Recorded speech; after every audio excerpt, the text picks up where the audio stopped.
इतनी ascension based movies आखिर क्यों आ रही हैं? क्या युग परिवर्तन हो चुका है? क्या द्वापर की शुरुआत हो चुकी है? Hello everyone, this is Bhavna and welcome to this channel और नारीश्वर एकात्मिक यात्रा। तो क्या युग परिवर्तन की शुरुआत हो चुकी है?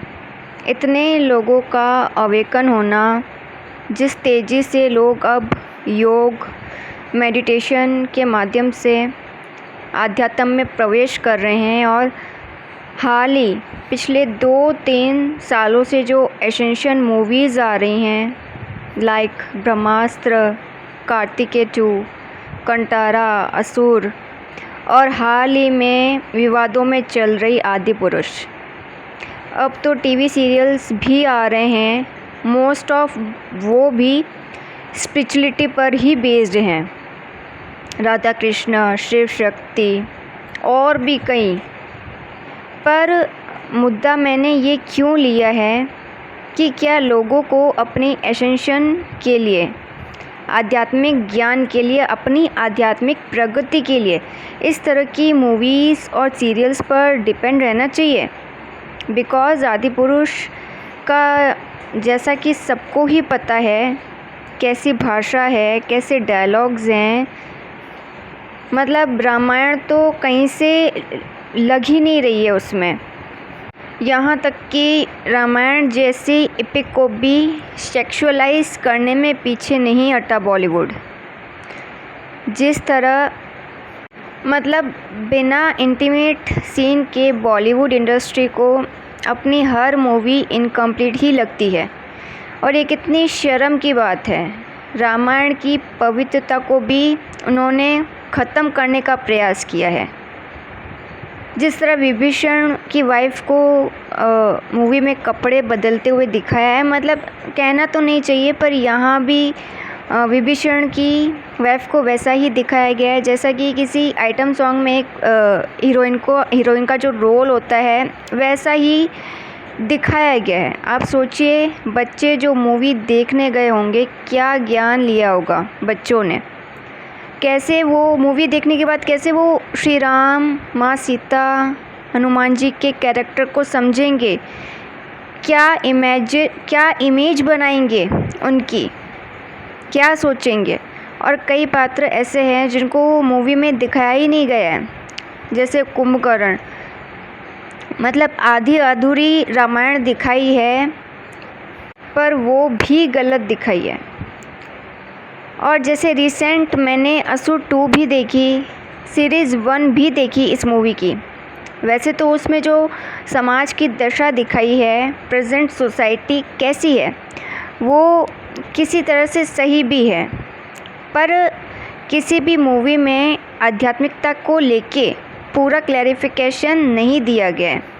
जो स्पिरिचुअल डेप्थ होनी चाहिए वो तो किसी भी मूवी में नहीं है। असुर 2 में भी मूवी मुक्ति मोक्ष का जो कंसेप्ट बताने की कोशिश की जा रही है कि हर व्यक्ति के भीतर राक्षस छुपा होता है और उस राक्षस से उसको तब तक मुक्ति नहीं मिलती जब तक वो मर नहीं जाता। मतलब ये कि मोक्ष मरने के बाद ही मिलता है, जो कि पूरी तरह से गलत है। आज तक मोक्ष की, मुक्ति की यही डेफिनेशन चलती आई है, यही कंसेप्ट चलता है कि मरने के बाद ही मोक्ष मिलता है। ये पूरी तरह से गलत है। मोक्ष हर व्यक्ति को जीते जी चाहिए होता है। व्यक्ति के ज़िंदगी में परेशानियां अभी हैं, हर एक व्यक्ति सफ़र कर रहा है, वो प्रेजेंट मोमेंट में कर रहा है, अभी कर रहा है वो सफ़र। जितनी भी लो एनर्जीज़ में फंसा है वो अभी फंसा हुआ है, उसके अंदर एनर्जीज़ लोअर अभी हैं। एक करप्ट प्रोग्राम बेस्ड लाइफ एक व्यक्ति अभी जी रहा है, तो मुक्ति फिर उसको अभी ही चाहिए ना। मुक्ति भी तो सबको इन्हीं चीज़ों से चाहिए। अगर जीते जी ही मुक्त नहीं हो पाए इन सब से, तो मरने के बाद कहाँ से मोक्ष मिल जाना है। वरना जिस दिन इस सारी टॉक्सिसिटी लेके हर एक व्यक्ति आखिरी सांसें लेगा, मर जाएगा, इस सारी टॉक्सिसिटीज़ के साथ, लो एनर्जीज़ के साथ करप्ट प्रोग्रामिंग के साथ अगर वो मरेगा तो वो बैगेज भी तो वो आगे की जर्नी पर लेके जाएगा ना। अगर मरने से मुक्ति मिल जाती तो रीइंकार्नेशन की थ्योरी भी होती ही नहीं। एक ही लाइफ में सबका कर्म क्लियर हो जाता। अगर कोई आखिरी सांस से लेते वक्त उसके चित्त में, उसके कॉन्शियस में अहंकार होगा, क्रोध होगा, लस्ट होगी, ईर्ष्या होगी और बुरे से बुरे विचारों से वो व्यक्ति ग्रस्त होगा, तो मरते ही ये सब एनर्जीज़ वो अपने साथ नेक्स्ट बर्थ में लेके जाएगा। तो इस मूवी में इसी कंसेप्ट को गलत तरीके से बताया गया है, क्योंकि मोक्ष हर एक व्यक्ति को इसी मोमेंट में चाहिए, प्रेजेंट में। वो कौन से थॉट्स हैं जो उसको परेशान कर रहे हैं, कौन से कर्मास हैं जो उसको पीड़ाएं दे रहे हैं, दुख दे रहे हैं। दुख उसको अभी है, वो अभी रहा है व्यक्ति, तो मोक्ष भी अभी चाहिए। तो बस जो मोक्ष की जो कंसेप्ट था इस मूवी में, वो मुझे पूरा गलत लगा। हाँ, एक बात जो सही लगी वो भी पार्ट 1 में, कि चाइल्डहुड में बच्चे को जैसे ट्रीट किया जाता है, जैसी कंडीशनिंग होती है, तो बड़ा होके वो वैसा ही बनेगा। अगर बच्चे को ट्रॉमा वुंड्स मिलेंगे, उसके साथ मार पिटाई होगी, उसको बहुत हेटेड मिलेगा फैमिली से, पेरेंट्स से, सोसाइटी से, फ्रेंड्स से, तो बड़ा होके वो वैसा ही बनेगा। अगर उसके बचपन में एग्रेशन उसको दिया जा रहा है, हेटेड जैसी एनर्जी उसको दी जा रही है, तो एडल्ट होके वो रिटर्न में फिर वही पूरी सोसाइटी को रिटर्न में देता है, पेरेंट्स को देता है, वो वैसा ही बनता है। तो इस तरह की मूवीज़ को अगर एक अवेकन व्यक्ति, जागृत व्यक्ति अगर देखता है, तो वो डिटेक्ट कर सकता है कि मूवी किस तरह से प्रोग्राम्ड करने वाली है। पर क्या ये रियल एसेंशन है? मूवीज़ का बनना इस तरीके से या सीरियल्स बनना, क्या ये रियल एसेंशन है? क्योंकि 90% लोगों को नहीं पता है कि द्वापर युग की शुरुआत हो चुकी है। सबसे पहला प्रूफ आप स्क्रीन पर देख सकते हैं। 19th सेंचुरी से द्वापर स्टार्ट हो चुका है और अभी हम चढ़ते हुए द्वापर में ही हैं। फिर दूसरा प्रूफ ये है कि जितनी ज़्यादा संख्या में लोग अवेकन हो रहे हैं आजकल, स्पिरिचुअलिटी की तरफ बढ़ रहे हैं, योग, मेडिटेशन और कई तरह की स्पिरिचुअल प्रैक्टिसेस को अपने रूटीन में शामिल कर रहे हैं, तो ये भी एक प्रूफ है कि अब अर्थ जो है एसेंशन की ओर बढ़ रही है। फिर तीसरा प्रूफ है ट्विन फ्लेम्स और स्टार सीड्स का अर्थ पे आना, बिकॉज अर्थ की एसेंशन के लिए, युग परिवर्तन के लिए आध्यात्मिक ऊर्जा की, ज्ञान की बहुत ज़्यादा ज़रूरत है, जो कि सिर्फ ट्विन फ्लेम्स और स्टार सीड्स के ज़रिए ही इस अर्थ पे बढ़ सकती है। तो अब इसके बाद हो सकता है कि जितनी भी सोल्स इस अर्थ पे इनकारनेट होंगी वो ट्विन फ्लेम्स और स्टार्स ही हों ज़्यादातर, और तब तक आएंगी जब तक द्वापर युग ख़त्म नहीं हो जाता, क्योंकि द्वापर ख़त्म होते होते वर्ल्ड की 80% पॉपुलेशन तब तक स्पिरिचुअलिटी के पाथ पे आ चुकी होगी। यानी अर्थ का जो एसेंशन होगा, जो ग्रोथ होगी और ये जो मदर अर्थ होगी, वो बहुत हद तक हील हो चुकी होगी तब तक, क्योंकि ऐसा मेरा मानना है जहाँ तक मैं ऑब्ज़र्व कर पा रही हूँ। पर ये इस तरह की मूवीज़, सीरियल्स का बनना रियल एसेंशन नहीं है दोस्तों। वास्तविक आध्यात्मिक प्रगति समाज की तब होगी जब समाज का हर एक व्यक्ति खुद गीता, रामायण, वेदों को पढ़ना शुरू करेगा। मुझे तो ये समझ नहीं आ रहा कि इंडियन सोसाइटी स्पिरिचुअल नॉलेज के लिए इन मूवीज़ पर क्यों डिपेंडेंट है। और साधारण लोगों की बात तो जाने दीजिए, बट अगर ट्विन फ्लेम्स इतना मेडिटेशन करके भी इन ग्रंथों को पढ़ नहीं पा रहे हैं, तो एसेंशन होगा ही कैसे उनका इस जर्नी में। सिर्फ डीएम की एनर्जीज, रीडिंग्स, सिर्फ रीयूनियन के वीडियोस देखने से, सुनने से स्पिरिचुअल डेप्थ नहीं आ जानी है। क्योंकि जब इनर वर्क करते हैं तो ग्रंथों और शास्त्रों को पढ़ने का मन अपने आप होने लगता है। ट्विन फ्लेम्स का डीप स्पिरिचुअलिटी में अपने आप जाने का मन करता है।